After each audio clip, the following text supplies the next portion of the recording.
The colonel's fork clattered onto the checkered floor, a sharp metallic sound in the bustling diner. But it wasn't the noise that made the room seem to fall silent. It was the waitress. As she knelt, the hem of her apron lifted just an inch, revealing a secret stitched into the denim of her jeans, a secret that could get them all killed. The colonel's face went pale, his voice a choked whisper. That's impossible.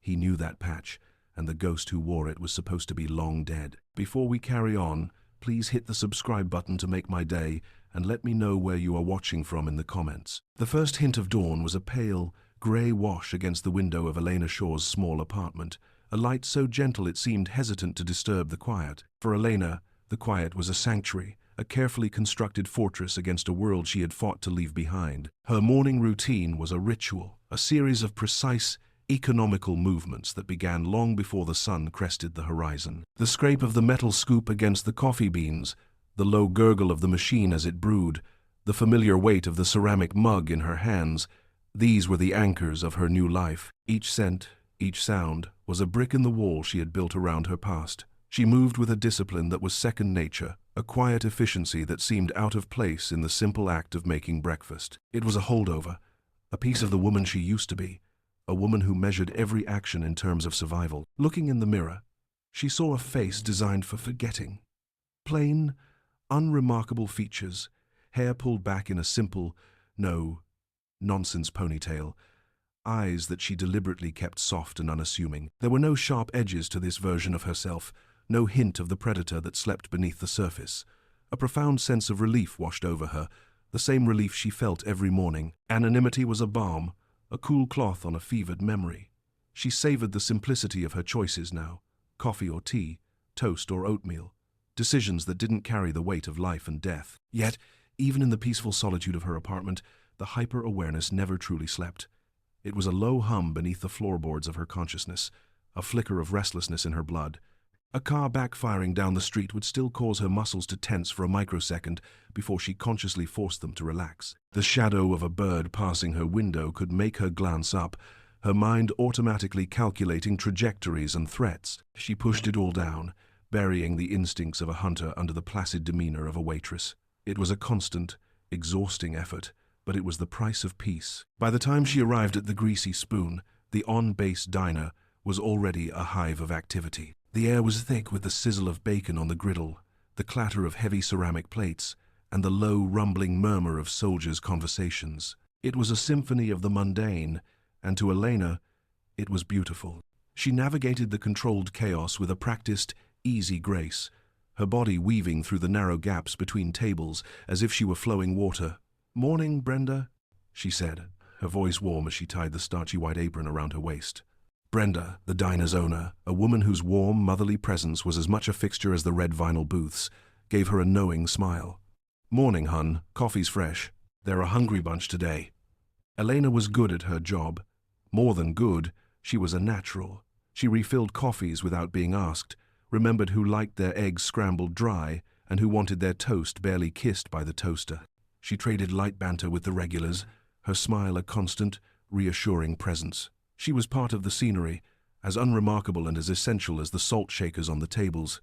She treated everyone with the same cheerful demeanor, from the fresh-faced privates, barely out of basic training, to the grizzled sergeants who had seen too much. A young soldier, his hands clumsy with nerves, fumbled his wallet, spilling coins across the floor.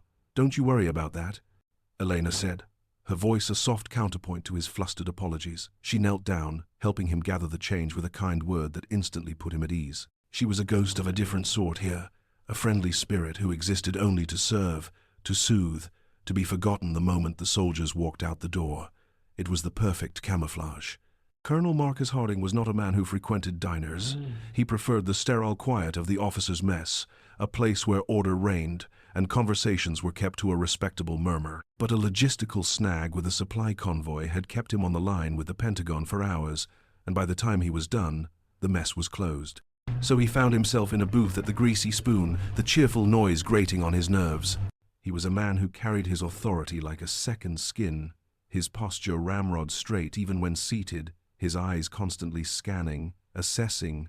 He ate his late lunch quickly, his mind already churning through the afternoon schedule, the diner and its occupants little more than a temporary, inconvenient backdrop. He finished the last of his steak, the meat tougher than he liked, and pushed the plate away, his focus already elsewhere. He raised a hand, his voice crisp with command. "Check, please, waitress." Elena approached his table, her standard, friendly smile firmly in place. "Right here for you, sir," she said, placing the small paper bill on the table beside his plate. As she did, his hand, reaching for a glass of water, nudged his fork. It was a simple, mundane accident, a moment of minor clumsiness. The silver utensil slipped from the edge of the table, its descent marked by a sharp, metallic clatter as it hit the checkered linoleum floor. The sound was loud in the momentary lull of conversation. "I've got it, sir," Elena said, her easy smile unwavering. The movement was fluid, a single, efficient motion, as she knelt down to retrieve the fallen fork. It was a gesture she had made 1,000 times, a simple act of service, but this time was different. As she bent, the hem of her apron, starched and white, lifted just an inch, perhaps 2. It was nothing, a detail no one would ever notice, but Colonel Harding's eyes, trained by years of intelligence briefings and threat assessments to notice everything, were fixed on the spot. For a split second, a patch sewn onto the worn, faded denim of her jeans became visible. It was dark, almost blending in with the fabric, but the image was stark and unmistakable to a man like him. A snarling wolf's head, its fangs bared, superimposed over 2 crossed daggers. Time seemed to slow. The background noise of the diner, the sizzle of the grill, the low hum of voices, all of it faded into a dull, distant roar in Harding's ears. His blood ran cold. His mind, a vast repository of military insignias, unit patches, and classified symbols, latched onto the image with the terrifying certainty of a targeting computer locking onto its mark. It was a symbol that wasn't supposed to exist outside of hushed, fearful whispers in the darkest corners of the Special Operations community. It was a unit that was officially a myth, a ghost story told to frighten rogue states and terrorist cells. A unit that had been wiped from the records, its very existence denied at the highest levels of command. He stared, his face a mask of disbelief and profound shock. He looked from the patch, now hidden again as she began to straighten up, to her face. The friendly, unassuming waitress mask she wore now looked alien, a grotesque parody of the woman he thought he saw. His voice, when he finally found it, was a low, choked whisper, barely audible above the pounding in his own ears. "That's Omega Recon." It wasn't a question. It was a statement of impossible fact, a collision of 2 realities that could not coexist, the world of greasy spoons and the world of black operations. Elena straightened up fully, the retrieved fork held loosely in her hand. Her smile was gone, vanished as if it had never been. In its place was a flat, unreadable expression, her features suddenly sharp and defined. Her eyes, which had been warm and brown just moments before, were now like chips of ice, cold and hard and utterly devoid of emotion. The transformation was so complete, so instantaneous, it was more terrifying than any threat. She placed the fork carefully on the table beside his plate, the metallic click of final definitive sound. Her voice was quiet, but it cut through the lingering haze in his mind with the precision of a surgeon's scalpel. "Was," she said. The single word was a clear dismissal, a door slamming shut, a wall of ice erecting between them. Without another glance, she turned and walked away, her back straight, her steps measured, leaving the colonel staring after her, the foundations of his orderly world shaken to their very core. The friendly waitress was gone, and in her place stood a ghost. Colonel Harding's office was a testament to a life of order and discipline. The books on the shelves were arranged by height and subject, the pens in the desk holder stood at perfect attention, and the stacks of paperwork were aligned with geometric precision. But the man himself was a storm of chaos, a tempest confined within the sterile, quiet walls. He paced the length of the room, his polished boots leaving no mark on the immaculate floor, but his mind was a churn of mud and confusion. He kept replaying the scene in his head. The image of the snarling wolf and the crossed daggers burned into his memory like a brand. It was a symbol of a nightmare, a ghost story made real in the fluorescent lighting of a greasy spoon diner. His aide, Sergeant Davis, a young man with a perpetually earnest expression, knocked and entered, holding a fresh stack of reports. "Sir, the quarterly logistics summaries you asked for." He paused, his brow furrowing slightly as he took in the colonel's agitated state. Harding was usually a rock, a man of unnerving stillness. Seeing him pace was like watching a mountain tremble. "Everything all right, sir?" Harding stopped, his back to the sergeant, and stared out the window at the meticulously manicured base below. "Just thinking, Sergeant," he said, his voice tight. "Leave the reports. Dismissed."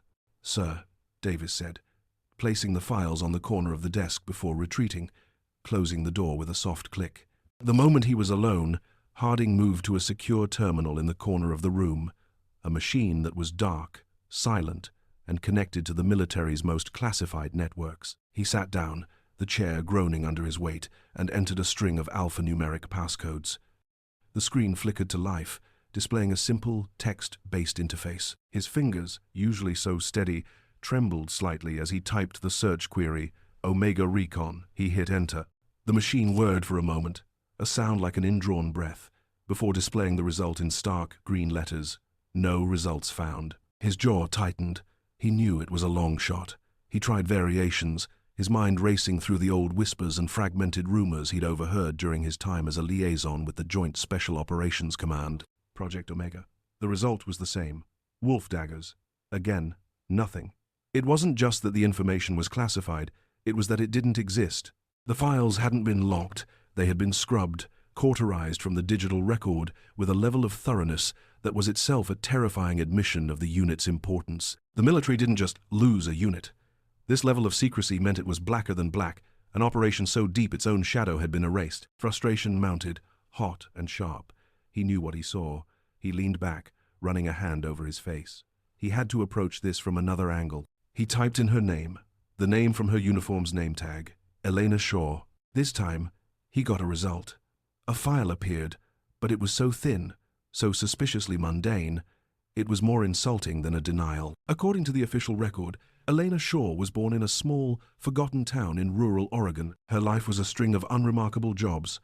A waitress here, a bookstore clerk there, a short stint as a receptionist. There was no military service, no advanced education, no family to speak of beyond parents who had died years ago. It was a ghost's background, a life constructed from beige and gray, designed to be looked at and immediately forgotten. It was perfect, too perfect. The frustration in Harding's chest began to cool, hardening into something else, something colder and more dangerous. It was an obsession. He was a man who dealt in facts and certainties, and the woman who served him coffee was a living, breathing contradiction. He didn't just want to know who she was. He needed to. Elena finished her shift, the mask of the cheerful waitress firmly back in place. She smiled at Brenda, wiped down the last of the counters, and hung her apron on its hook. But beneath the calm exterior, her internal state was on high alert, a klaxon blaring in the silent chambers of her mind. The colonel's recognition had been a seismic shock, a crack in the foundation of the life she had so painstakingly built. As she stepped out of the diner and into the late afternoon sun, the world looked different, sharper, more dangerous. She didn't walk straight home. Her path was a meandering, seemingly aimless route that took her through the most populated parts of the base. Her senses, long dormant but never truly asleep, were fully engaged, cataloging everything with a terrifying efficiency. She noted the man reading a newspaper on the bench, the way his eyes flickered up from the page as she passed. She registered the black sedan parked 2 blocks from her apartment, its engine cold but its position offering a clear line of sight to her front door. She used the reflection in a storefront window to watch the street behind her, her mind a supercomputer processing angles, behaviors, and potential threats. The quiet little apartment that had been her sanctuary for 5 years no longer felt like a safe harbor. It felt like a potential trap, a kill box of her own making. Panic and anger warred within her as she finally let herself into her apartment, locking the door and sliding the deadbolt home. The sound was unnervingly loud in the sudden silence. She had been so careful. For 5 years, she had been nobody, a ghost haunting the edges of a life she could never truly join.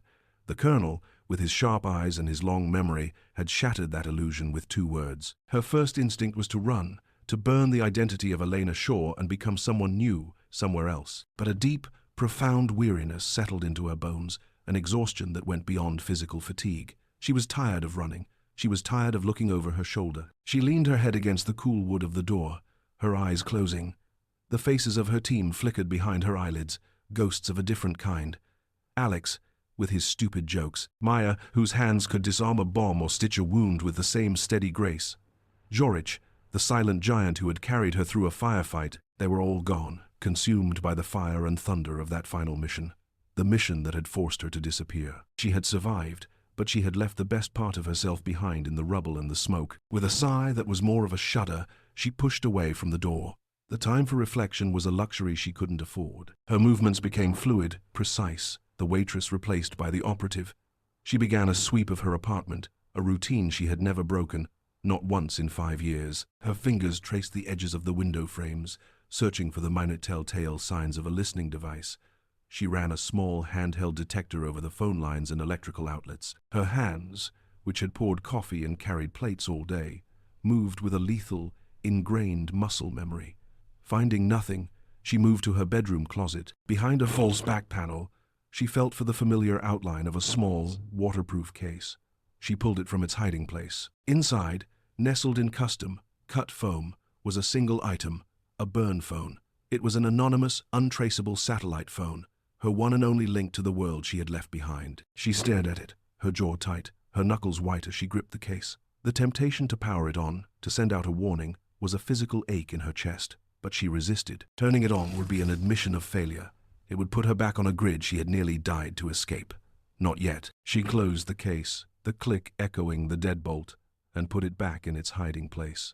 For now, she would wait, she would watch, and she would be ready. The next day, Colonel Harding did not return to the diner for a meal. He came as a commander, his purpose a palpable force. He waited, sitting in his parked, unmarked vehicle across the street, watching the diner's entrance. He saw her finish her shift, saw her say goodbye to the owner, saw the way she paused for a fraction of a second before stepping out onto the street, her head on a subtle swivel. He waited until she was in the alley that ran behind the building, a narrow canyon of brick and dumpsters, before he got out of his car and followed. "We need to talk, Shaw," he said. His voice wasn't loud, but it carried the weight of command, cutting through the evening air and stopping her in her tracks. Elena didn't flinch, didn't even seem startled. She turned slowly, her face a carefully blank canvas. "I'm a waitress, Colonel," she said, her voice even. "I think you're mistaken." He closed the distance between them, stopping a few feet away. The setting was tense, the enclosed space amplifying the confrontation. "I don't make mistakes like this," he said, his eyes boring into hers. "I spent 2 years as a liaison with JSOC. I heard the whispers, stories they told to scare the new guys. Omega Recon was the unit they sent when God himself was afraid to tread. They were ghosts, and you were one of them." Her composure was perfect, a masterclass in control, but he saw it, a flicker of something in the depths of her eyes, a momentary tightening of the muscles around her jaw. It was all the confirmation he needed. "You're chasing shadows, sir," she said, her voice dropping, taking on a hard, warning edge. "You should let them be." She tried to walk past him, to slip away into the growing dusk, but he moved, blocking her path. He was taller than her, broader, a physical wall of determination. "Your file is a fabrication," he said, his voice low and intense. "A cover so thin it's insulting. A life of waiting tables and stocking shelves? No. People like you aren't made. You're forged. And something broke you. Now I want to know what. Who are you hiding from?" The confrontation was a silent, brutal battle of wills. Harding was pushing, a battering ram against her defenses, demanding the answers that his world, his sense of order, required. Elena was a stone wall, her face unreadable, her body radiating a dangerous stillness. She could have disabled him in 3 seconds, a flurry of precise, disabling strikes that would leave him on the ground before he even knew what was happening. The knowledge was a live thing in her blood, a coiled serpent waiting to strike. But that would be the end of Elena Shaw, the end of her quiet life. So she held back, her control absolute. She felt the walls of her carefully constructed life closing in, the peace she had cherished turning to dust. She gave him nothing, not a word, not a flicker of emotion. With a final, dismissive look, she sidestepped him, her movement impossibly quick, and walked away, melting into the evening crowd that was heading off base. Harding was left standing in the alley, alone with the smell of garbage and the chilling certainty that he had just scratched the surface of a secret that was far deeper and more dangerous than he could have ever imagined. His obsession was now a mission. The hum of the refrigerator was the only sound in Elena's apartment, a low, steady thrum that usually faded into the background of her quiet life. Tonight, it was a roaring engine of anxiety. The confrontation with Colonel Harding had left her raw, the carefully constructed walls of her anonymity breached. She sat on her worn sofa, the fabric scratchy against her skin, and stared at the blank television screen. She needed noise, a distraction, something to drown out the silent scream of her own heightened senses. She picked up the remote, its plastic cool and smooth in her hand, and pressed the power button. The screen flickered to life, bathing the small room in a shifting blue light. She flipped through channels, past sitcoms with their jarring laugh tracks and game shows with their frantic energy, finally settling on an international news broadcast. A reporter with a serious face and a crisp accent was standing in front of a sleek, glass and steel building, the chyron at the bottom of the screen reading Corporate Espionage in Berlin. It was the kind of story Elena usually ignored, a distant problem for people in expensive suits. She let the reporter's voice wash over her, a meaningless drone about a daring raid on a high-tech robotics firm, proprietary data stolen, a major setback for the company. It was just noise, until it wasn't. Authorities have released this grainy security camera image, the reporter said, and the screen cut to a black and white video feed. The quality was poor, the image ghosted and indistinct. It showed several figures moving through a laboratory, their forms dark against the sterile white of the room. But Elena wasn't looking at their faces. She was watching their movements. One figure in particular drew her eye. He moved with a brutal economy, a predatory grace that was sickeningly familiar. The way he held his weapon, low and ready, the precise, controlled pivot as he scanned the room, the cruel, efficient set of his shoulders. Elena's breath caught in her throat. Her heart, which had been pounding a frantic rhythm just moments before, seemed to stop altogether. The news anchor, back in the studio, continued. The footage is fleeting, but investigators are hoping this image can lead to a breakthrough. On the screen, they froze the video, zooming in on the man Elena had been watching. The image was pixelated, a mess of grey and black squares, but it was enough. The hard line of his jaw, the cold arrogance in his posture, the ghost of a scar she herself had given him along his hairline. It was him. It was Cale. A cold dread, colder than any fear she had felt in the alley with Harding, washed over her. It was the chilling stillness of a graveyard. Cale, the ruthless operative from her last mission, the architect of her team's destruction, the man who was supposed to have been vaporized in the explosion that had thrown her clear and buried her comrades. He was alive. The news report droned on, the reporter now mentioning the specific technology that had been stolen. The proprietary data for the Ethelred targeting system, a next-generation guidance package believed to be years ahead of anything currently in development. The project name hit Elena like a physical blow, knocking the last of the air from her lungs. Ethelred. She remembered the name from the briefing files for Operation Nightshade, a mission that now felt a lifetime away. It wasn't just corporate espionage. It was something far more dangerous. Cale wasn't just a ghost from her past, a specter to haunt her nightmares. He was active, he was operational, and he was continuing the work she and her team had died to stop. Her quiet life wasn't just over. It had been an illusion all along. Her past wasn't haunting her. It was reloading. In his secure office, Colonel Harding was waging his own war. The digital walls he had run into were absolute. Omega Recon was a ghost in the machine, and Elena Shaw was a carefully crafted lie. He leaned back in his chair, the leather creaking in protest, and stared at the ceiling. He was a man of protocol and procedure, a man who believed in the chain of command. But the chain was broken, the links deliberately melted down. He needed to go outside the wire. He picked up the receiver of his secure video phone, the line a direct, encrypted link to the Pentagon, and keyed in a number he hadn't used in almost a decade. The face that appeared on the screen was older, grimmer, the lines around the eyes deeper than Harding remembered. General Peterson was a man who lived in the world of shadows. Harding had only glimpsed. "Marcus," Peterson said, his voice a low, gravelly rumble. There was no warmth in it, only a weary surprise. "It's been a long time. This had better be important." "It is," Harding said, getting straight to the point. "I need to know about Omega Recon." Peterson's face went rigid, a mask of stone. "You and I are not having this conversation, Marcus. That name doesn't exist. You never said it. I never heard it. End of call. A woman on my base is wearing their patch." Harding pressed, his voice low and urgent. "She's a survivor.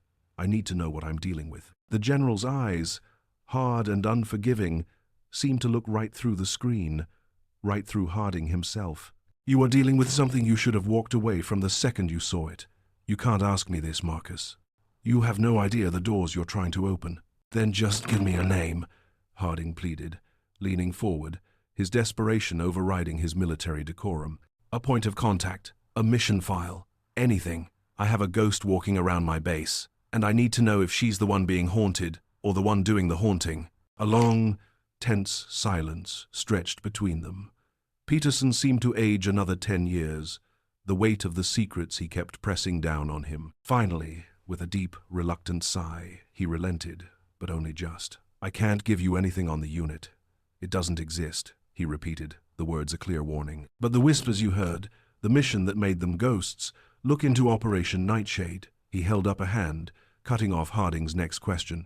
That's it. That's all you get. And Marcus, for your own good, for the sake of your career and your quiet life, drop it. Some doors are meant to stay closed. Some graves are meant to stay buried. The screen went blank, leaving Harding alone in the silence of his office, the two words hanging in the air like smoke. Operation Nightshade. It was all he needed. Harding turned back to his secure terminal, his fingers flying across the keyboard. His clearance codes and authorization overrides a battering ram against the firewalls of the archives. He pulls the classified files on Operation Nightshade. The file was heavily redacted, great blocks of black ink obscuring names, dates, and locations. But the core of it was there. A mission in Eastern Europe, 5 years ago. A catastrophic failure. An entire special operations team, its designation a solid black bar, was declared lost in action, presumed killed. The objective, to neutralize a rogue weapons designer and his elite mercenary team. The mercenary leader's name was there, in stark, clear type, Kale. The file mentioned the Ethelred targeting system. Harding's blood ran cold as he connected it to the Berlin news report he had seen earlier. He read on, his eyes scanning the after-action reports, the fragmented intelligence, the sanitized summaries, and then he saw it, buried in an appendix, a single line that had somehow escaped the redactor's pen. One survivor, female, status unknown, presumed compromised or rogue. He stared at the words, the pieces of the puzzle clicking into place with a horrifying, sickening finality. The waitress, the ghost, the sole survivor of a mission gone horribly wrong, and her enemy, the man she had failed to kill, was back in play. Elena knew she couldn't wait. Passivity was a death sentence. The sight of Kale, alive and operational, had flipped a switch deep inside her. The waitress was gone, and the operative was in control. She moved with a renewed sense of purpose, her actions swift and decisive. She retrieved the waterproof case from its hiding spot, her hand steady as she opened it. The burn phone felt cold and alien in her palm. She powered it on. The screen glowed, a simple, text-based interface appearing after a moment. It connected to a satellite, its signal a ghost that couldn't be traced. Her fingers moved quickly, typing a single, encrypted text to a number she had committed to memory 5 years ago, a number she had prayed she would never have to use. The message was short, clinical, stripped of all emotion. Nightshade is active, asset compromised.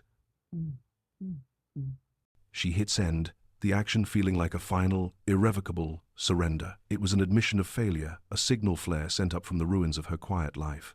She was putting herself back on a grid she had fought, bled, and killed to escape. She thought of the implications, the danger she was now pulling down on herself, and worse, on the innocent people who had become part of her world. She thought of Brenda, with her warm smile and her motherly concern. The thought was a knife in her gut. A reply came almost instantly, the phone chirping once, a sharp, electronic sound that made her jump. She looked at the screen. It was just 2 words. Stand by. The message was colder than a morgue. It offered no comfort, no support, no acknowledgement of her 5 years of silence. It was an order, impersonal and absolute. It was the response you gave to a tool, not a person. A wave of desolation washed over her, so profound it almost brought her to her knees. She was alone, utterly and completely alone. A few minutes later, her regular phone, the one that belonged to Elena Shaw, the waitress, began to ring. The cheerful, generic ringtone was a grotesque intrusion into the silent, tense atmosphere of the room. She stared at it, her heart pounding. No one ever called her this late. She saw the caller ID. Brenda. With a trembling hand, she answered. Brenda? Is everything okay? Elena, honey, thank goodness. Brenda's voice was tight with worry, the usual warmth replaced by a nervous tremor. Are you okay?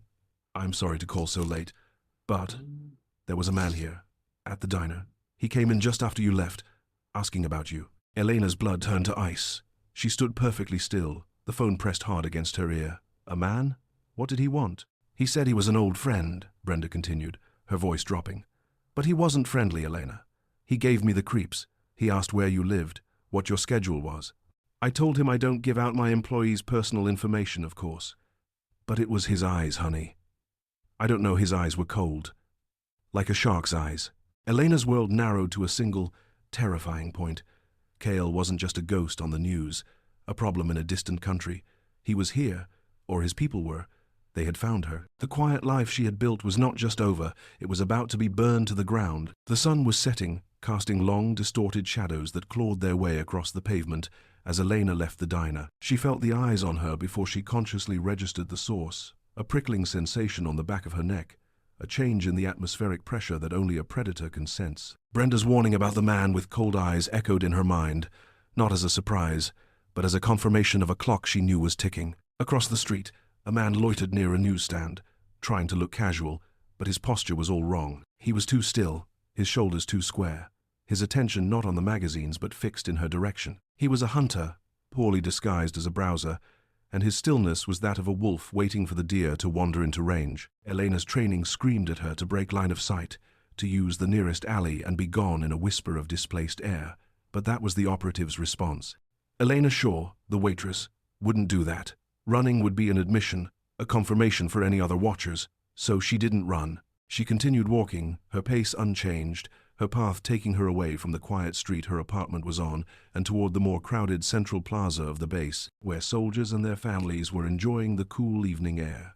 The friendly ghost had to maintain her cover, even as the hunter closed in. She used the large plate, glass windows of the base exchange to track him, her eyes catching his reflection as he pushed off the newsstand and began to follow. He was good, keeping a consistent distance, using other pedestrians as intermittent cover, but his focus was a laser beam she could feel drilling into her back.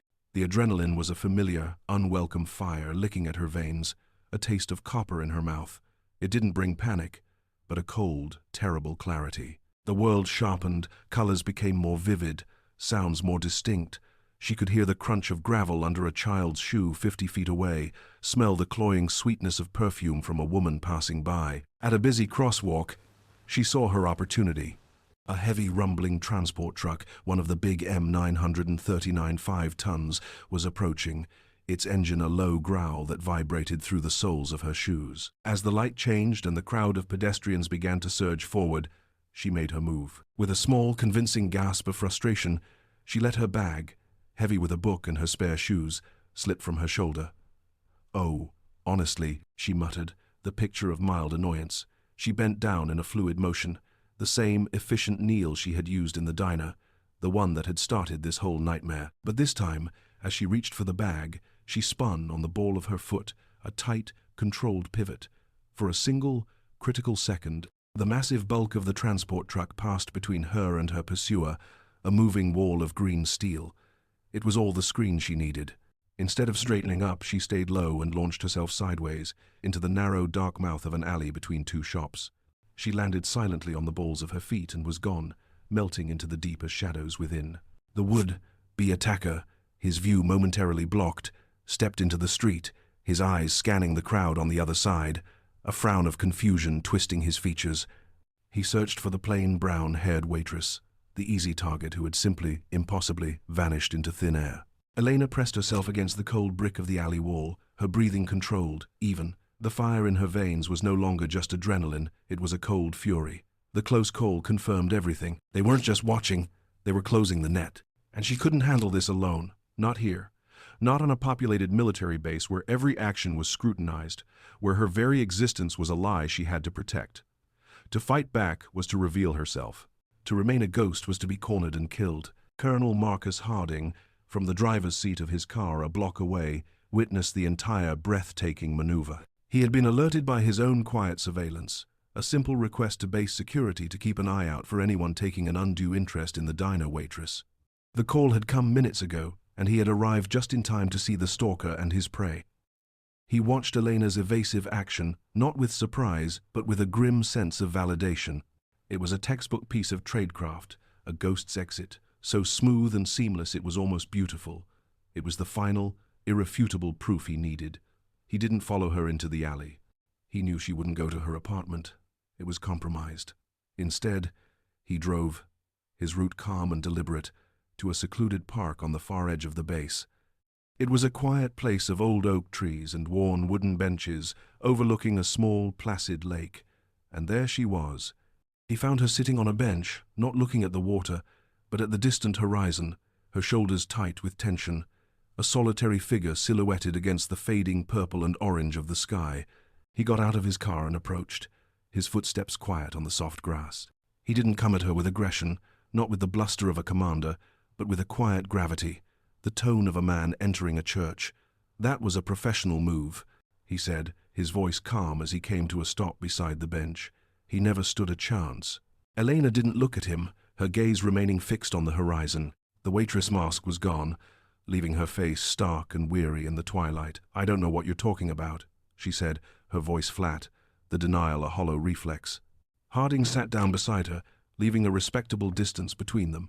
The air was cool, carrying the scent of damp earth and cut grass. "His name is Cale," Harding said, dropping the name into the quiet space between them like a grenade. "He's alive. And he's hunting you."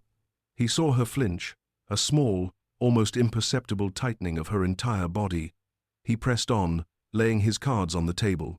"The tech he stole in Berlin. It's a targeting system, isn't it? The Aethelred system, the one your team was sent to destroy 5 years ago." This time she turned to look at him. Her eyes, in the dimming light, were dark pools of anger and exhaustion. The ice was back, but now it was cracked, showing the fire beneath. "You have no idea what you're involved in, Colonel," she bit out, her voice a low, dangerous hiss. "You need to walk away." "Can't," Harding replied, his own voice firm, unyielding. He met her gaze without wavering. "I know," he said, his tone softening slightly, not with pity, but with a shared understanding of duty, "that a man who should be in a classified grave is active, has stolen next-generation weaponry, and his first stop is my base. Your past has just become my present. Sure, I can't protect my people, my soldiers, if I'm blind. He's not just hunting you, he's operating in my jurisdiction. That makes him my problem. I need your help." This was the turning point. Elena stared at him, searching his face, his eyes. She saw no guile, no trickery, no hunger for a story. She saw the sincere, desperate weight of command. He wasn't a nosy officer anymore, obsessed with a secret he'd stumbled upon. He was a commander, responsible for thousands of lives, trying to protect his soldiers from a threat he couldn't see or understand. Her entire being screamed at her to deny him, to run, to disappear again, and let the world burn. It was the instinct that had kept her alive for 5 years.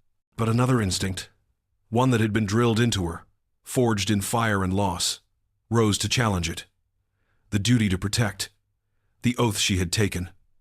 She was torn between the ghost who wanted only to hide and the soldier who could not stand by while others were in danger. The silence stretched, broken only by the chirping of crickets in the growing darkness. Finally, with a slow, defeated exhale, the fight seemed to go out of her. "You are in over your head," she said, her voice barely a whisper. It wasn't a threat. It was a statement of fact. Harding brought Elena to a place she never thought she would see again, the inside of a skiff, a sensitive, compartmented information facility. It was a secure, soundproofed strategy room buried in the basement of the base command building, a sterile box of gray walls and cold, fluorescent light, away from all prying eyes and ears. Maps and glowing digital monitors lined the walls, displaying tactical overlays and streams of data.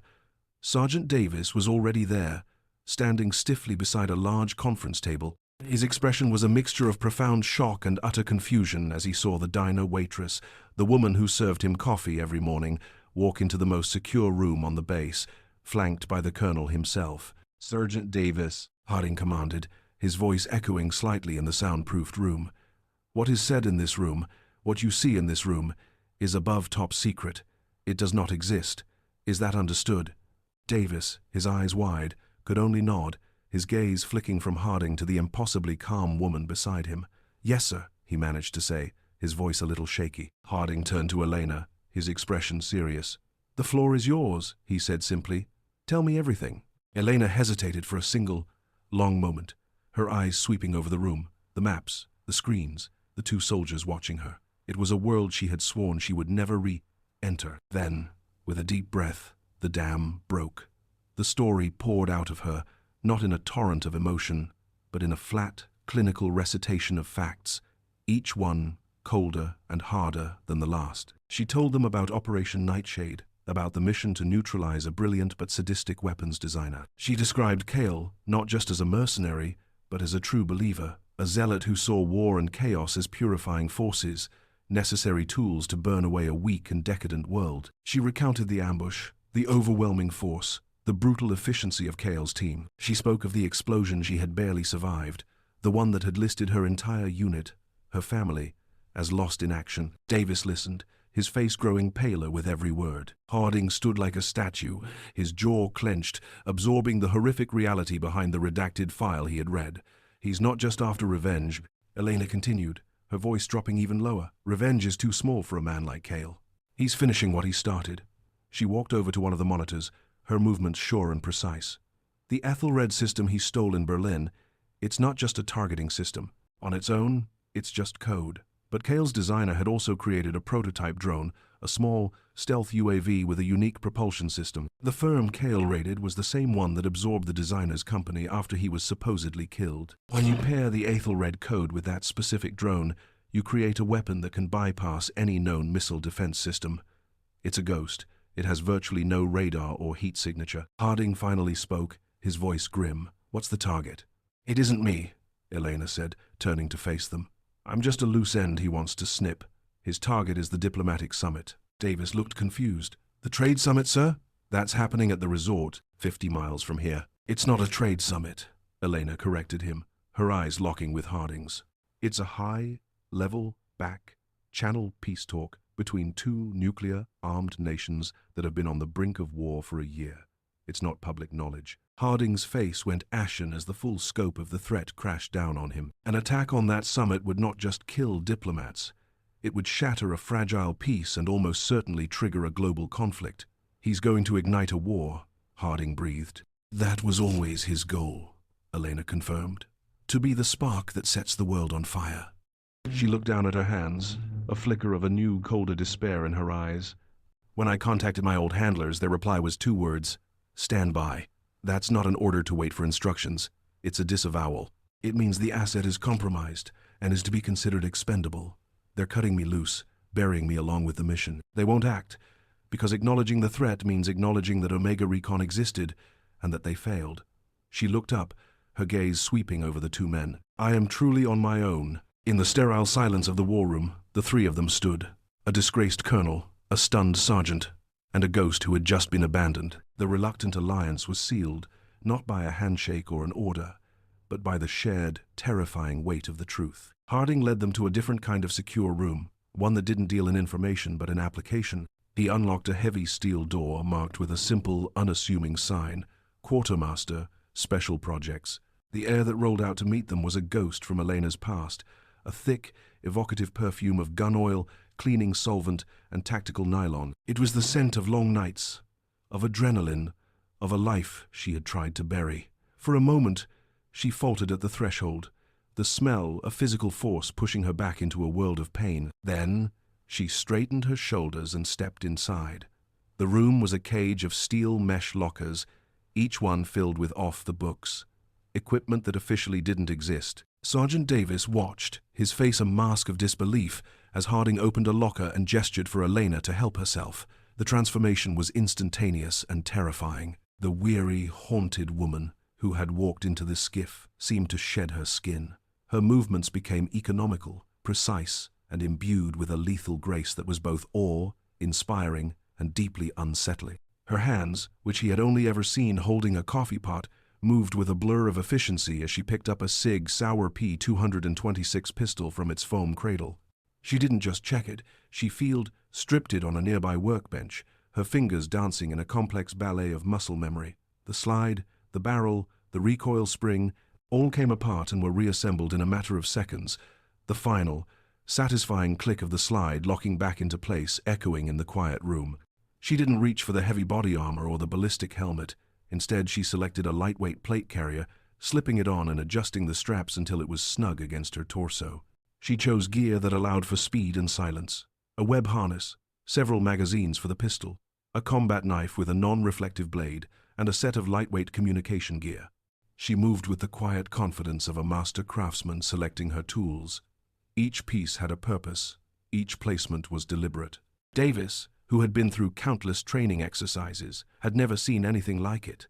This wasn't a soldier gearing up. This was a weapon being unsheathed. He leaned toward the colonel, his voice a choked whisper, unable to tear his eyes away from the woman who was methodically preparing for war. "Sir," he breathed, "who is she?"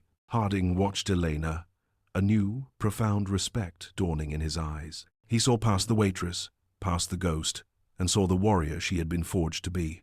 "She's our only chance, Sergeant," he said, his voice low and certain. Elena felt the familiar weight of the gear settle onto her shoulders. It was like shrugging on an old, painful skin, a self she had tried to shed.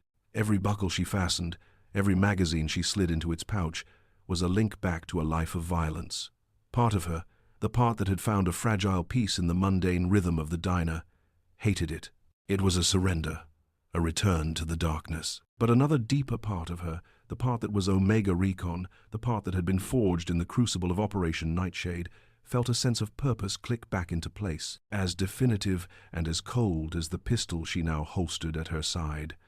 The exhaustion was still there, a deep ache in her bones, but it was now overlaid with a sharp, deadly focus.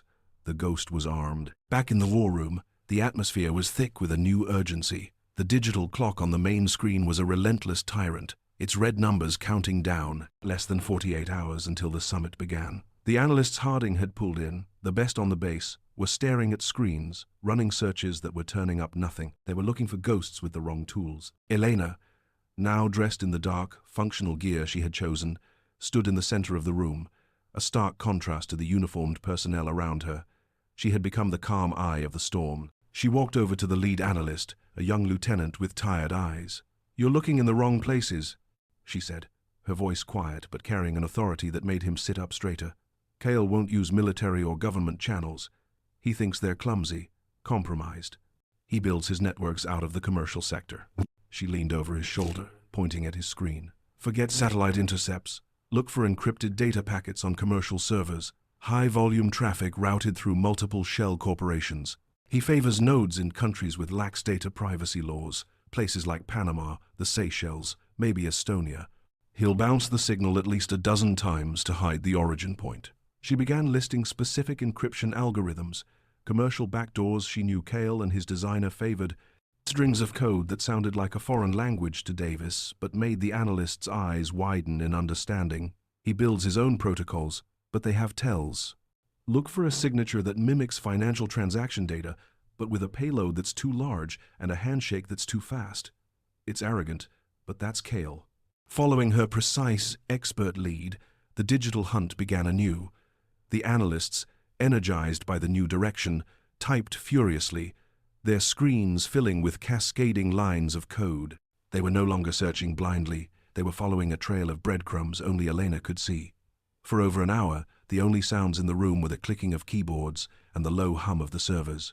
Then, the lieutenant's voice cut through the quiet. "I've got something." All eyes turned to his screen. "It matches the profile, ma'am," he said, looking at Elena. "A ghost of a data stream, bouncing through 17 different servers in 12 countries. We can't decrypt it. The encryption is a custom variant, just like you said. But the routing, we can trace the final node. We can find its physical point of origin." "Do it," Harding commanded, his voice tight. The analyst's fingers flew across the keyboard. A map of the local area appeared on the main screen, a red line tracing the data's path across the globe before it finally came to a stop. A single point blinked on the map, a few miles outside the base's official jurisdiction. It was a derelict industrial park, a collection of abandoned warehouses and rusting factories that had been shut down for years. Cale was close. He was right on their doorstep. Night fell, and with it came a cold, persistent rain that slicked the streets and turned the world into a smear of reflected neon and shadow. An unmarked utility van, its windows dark, was parked in a muddy lot across from the derelict warehouse complex. Inside, the mood was as heavy and oppressive as the low, dark clouds. Harding sat in the driver's seat, his hands gripping the steering wheel, a man of order and authority now operating in a gray area that could end his career and land him in prison. He was out of his element, a general forced to fight a skirmish in the dirt. In the back, Sergeant Davis sat stiffly, his knuckles white as he clutched his rifle, his fear a palpable thing in the confined space. He was a good soldier, trained for conventional warfare, not for this kind of shadow play against an enemy he couldn't comprehend. And then there was Elena. She sat in the passenger seat, perfectly calm, her focus absolute. The rain, the darkness, the tension, none of it seemed to touch her. She was back in her element, the quiet waitress completely subsumed by the silent hunter. Her senses were alive, attuned to the night. She held a pair of thermal binoculars to her eyes, her gaze sweeping methodically across the dark, hulking shape of the main warehouse. The building looked dead, its windows dark and broken, but the thermal scope told a different story. It painted the world in heat, in life. "He'll have sentries," she murmured, her voice a low hum that was barely audible over the drumming of the rain on the van's roof. Her eyes, augmented by the technology, scanned the rooftops, the fire escapes, the shadowed doorways. "There," she said, her voice unchanged. "Two on the roof, concealed behind the HVAC units. One at the back entrance, tucked into the loading bay. They're using non-standard comms, short, burst-encrypted frequencies to avoid detection." Harding looked over at her, his face etched with amazement in the dim glow of the dashboard lights. "How can you possibly know that?" he asked, his voice filled with genuine awe. Elena lowered the binoculars, turning her head to look at him. Her eyes were dark, unreadable pools in the gloom. "Because that's what I would do," she replied simply. The statement hung in the air between them, a chilling reminder of the world she came from, a world where she and Cale were two sides of the same deadly coin. As they watched, the headlights of a large truck cut through the rain, turning into the warehouse complex. It was an old, battered commercial truck, the kind that wouldn't draw a second glance. It backed up to the loading bay of the main building, its engine rumbling. Men emerged from the shadows, moving with a quick, professional purpose. They began unloading large, heavy crates. Elena raised the binoculars again, her focus tightening. Through the powerful lens, she could see the contents of one of the crates as they opened it. It was the sleek, aerodynamic fuselage of a drone. Another crate held the wings, and a third contained the complex housing for the targeting system. They were assembling it on site. The clock was ticking even faster than they had imagined. "They're not waiting," Elena said, her voice flat and hard. "They're planning to launch from there. Soon." Harding stared at the warehouse, his mind racing. He was a colonel in the United States Army. His duty was clear, his options defined by protocol. He should call this in, report it up the chain of command, wait for a heavily armed tactical team to be sanctioned and deployed. But he knew, with a cold, sickening certainty, what would happen. By the time the bureaucracy moved, by the time the orders were cut, and the jurisdictional squabbles were settled, it would be too late. Cale would have launched his weapon, and the world would be on fire. He looked at Davis, scared but resolute in the back. He looked at Elena, a ghost who had come back from the dead, a weapon he now held in his hand. He made the only call he could. "We're going in," he said, his voice quiet but firm, cutting through the tense silence. "Just the three of us. We can't risk a full assault tipping him off." He'd launch immediately. It was an insane decision, a violation of a dozen regulations, but it was the right one. The colonel, the sergeant, and the ghost were going to war. The warehouse was a skeletal ruin, a maze of rusting catwalks and deep, cavernous shadows that swallowed the weak light, filtering in from the grimy, rain-streaked windows. The air was thick and cold, heavy with the smell of decay, damp concrete, and the metallic tang of ozone from the storm outside. Elena moved first, a phantom detaching herself from the deeper darkness of the alley. She flowed across the broken asphalt of the loading zone, her feet making no sound, her body a low, fluid silhouette against the wet ground. Harding and Davis followed, their movements, drilled by years of conventional military training, feeling clumsy and loud in the oppressive silence she created. They were soldiers, but she was a predator, and this was her natural habitat. She led them to the rear of the building, hugging the corrugated metal wall. The sentry in the loading bay was exactly where she had seen him, huddled against the rain, his attention focused outward. Elena moved like smoke. One moment she was 20 feet away, the next she was behind him, a shadow merging with his own. There was no struggle, just a soft sigh of escaping air as she applied precise pressure to the nerves in his neck. He slumped forward, unconscious before he hit the ground. She dragged him gently into the deeper shadows, his rifle propped carefully beside him. It was a non-lethal takedown, impossibly fast and brutally efficient. Harding and Davis exchanged a wide-eyed look. They had seen special forces operate, but this was something else entirely, something more primal. Inside, they climbed a set of rickety metal stairs to a network of catwalks that overlooked the main assembly floor. Elena led the way, her pistol raised, her eyes scanning every shadow, every corner. She neutralized the two sentries on the roof with the same silent grace. Two more ghosts laid low without a sound, their heat signatures vanishing from the tactical map of her mind. They crept along the catwalk until they were directly above the main floor. Below them, a large space had been cleared. Portable floodlights cast a harsh, sterile glare on a scene of fanatical industry. Cale was there, standing in the center of it all, a dark prophet overseeing his disciples. The sleek, matte, black drone, now fully assembled, sat on a launch cradle, its form menacing and alien in the decaying warehouse. Cale's voice, filled with a chilling, fervent passion, echoed in the vast space. The old world is corrupt, it is weak, a dying beast. He preached to his dozen mercenaries. They cling to their fragile peace, their meaningless treaties. We will give them the purity of fire. We will give them the clarity of war. In 1 hour from this place, we will launch the catalyst. The world will burn, and from the ashes, a new, stronger order will rise. They will thank us for the cleansing. Elena had heard enough. She made her presence known, not with a shout, but with a single, cold statement that cut through Cale's sermon. "It's over, Cale." He turned, his head tilting, and a slow, cruel smile spread across his face as he spotted her on the catwalk above. There was no surprise in his eyes, only a deep, satisfying pleasure. "The ghost," he said, his voice resonating with delight. "I knew you'd come. I was hoping you would. You, of all people, deserve a front-row seat for the finale, for the culmination of my work, of our work." As he spoke, his mercenaries raised their weapons, and the world erupted in a storm of gunfire. Harding and Davis immediately returned fire, their military training taking over. They laid down a disciplined field of suppression, forcing the mercenaries to take cover behind crates and machinery. "Engage and hold," Harding yelled, his voice the familiar crack of command in the chaos. "Don't let them get a clear shot at the drone." But the main fight, the real war, was between Elena and Cale. She vaulted over the railing of the catwalk, landing in a silent crouch on a stack of crates below before dropping to the floor. The battle was immediate and personal. It wasn't just a gunfight. It was a brutal, intimate ballet of violence. They moved in a blur, their actions and reactions honed by the same dark school of combat. Bullets sparked off metal as they weaved through the maze of equipment, each trying to flank the other.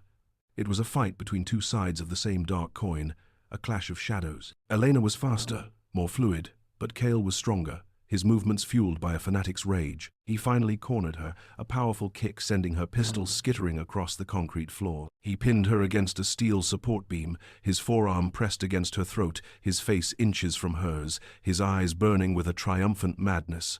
"You ran," he snarled, his voice a low, venomous rasp. "You hid in a diner, pouring coffee while I was rebuilding, while I was preparing for apotheosis. You grew soft. You're weak." He began to press harder, the world starting to go dark at the edges of Elena's vision.